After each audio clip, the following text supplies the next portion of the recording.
What if the COVID-19 vaccine never discovered?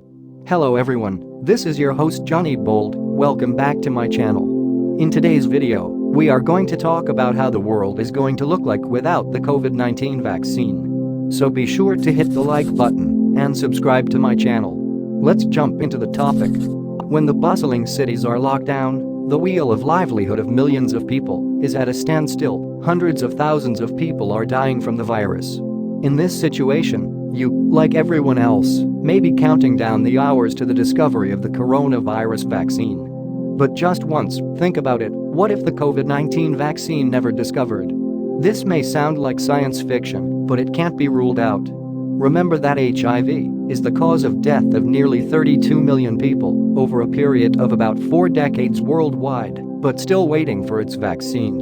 Although the process of making the coronavirus vaccine and its initial application to humans has already begun in various parts of the world, including the University of Oxford in England, the worst possibility has not escaped the attention of experts. And that's why a recent article published on CNN also talks about this other side of the coin. About this, David Navarro said, "There are some viruses against which we have not yet discovered a suitable vaccine to fight." He is a professor in the Department of Global Health at Imperial College London.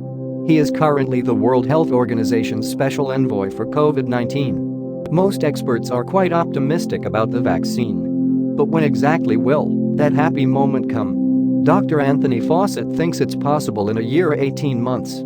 But Dr. Peter Huttig, who worked on the SARS vaccine, says, "We have never been able to make a vaccine in such a short time before. I'm not saying it's impossible, but if it can be done, it will undoubtedly be a heroic achievement." Now let's look back a little. In 1974, Margaret Heckler, Secretary of the U.S. Department of Health and Human Services, predicted that an HIV vaccine could be discovered within the next 2 years. But he is hopeless. On the contrary, for many years after that, HIV meant certain deaths. Close relatives also abandoned HIV-infected patients, and many doctors questioned whether to treat them. The search for that vaccine did not end in the 80s. In addition, in 1998, then-President Bill Clinton challenged the entire United States to develop an HIV vaccine within the next decade. Even in 2008, scientists said, we were still about 10 years behind in discovering the vaccine. But what is the reason for this? Paul Offit, a pediatrician and infectious disease specialist and one of the inventors of the rotavirus vaccine, made this clear in his statement. He said, "It takes a year for the common influenza virus to change from one year to the next. But with each infection, the nature of HIV changes. As soon as you become infected, your body mutates very quickly. That means you are actually infected by thousands of different strands of the virus. That, in turn, is crippling your immune system. This new coronavirus is not that much deceptive. And that's why experts are so optimistic about the vaccine. It is also difficult to develop vaccines against rhinoviruses and adenoviruses. These viruses also cause symptoms of the common cold. Currently, only 2 strains of adenovirus vaccines have been developed that have not yet been marketed. Even after the discovery, many vaccines have once again fed scientists. One dengue vaccine was withdrawn from the market in 2016 because it was making the symptoms of dengue fever worse. Dr. Navarro rightly said, "Remember, our fight is against the biological system, not against any mechanical system. It depends entirely on our physical response."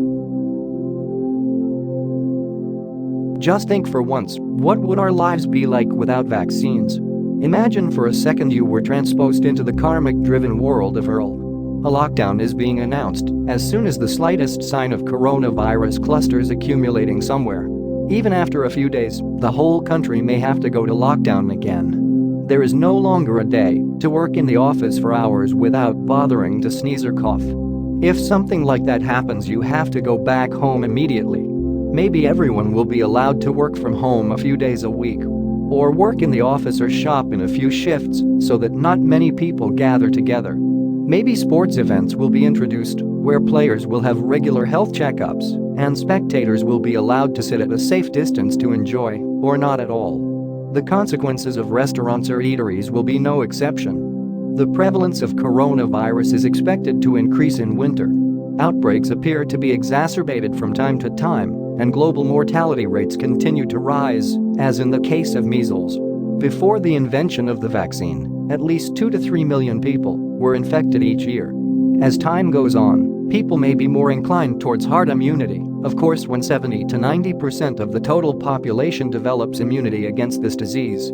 However, there is no end to the controversy over this herd immunity.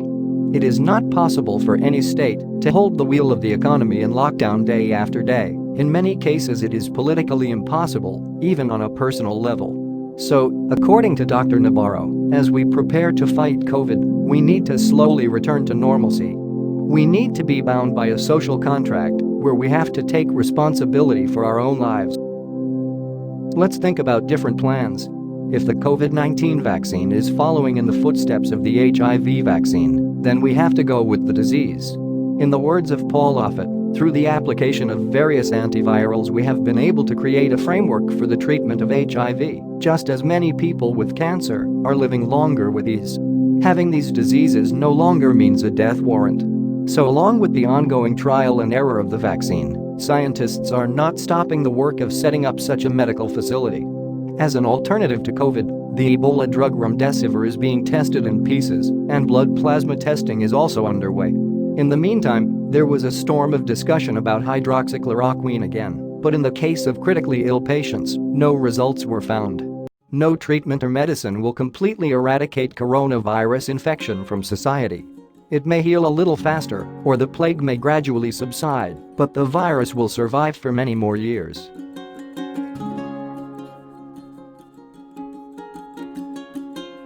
Yet the light of hope above many ideas remains. The vaccine must be invented. Until then, are you ready to overcome the fear of corona with proper security measures? Comment your home quarantine experiences and let us what do you think? How would the world look like without the COVID-19 vaccine? That's it for today. Hope you liked the video. Check the description box for more content. Thank you.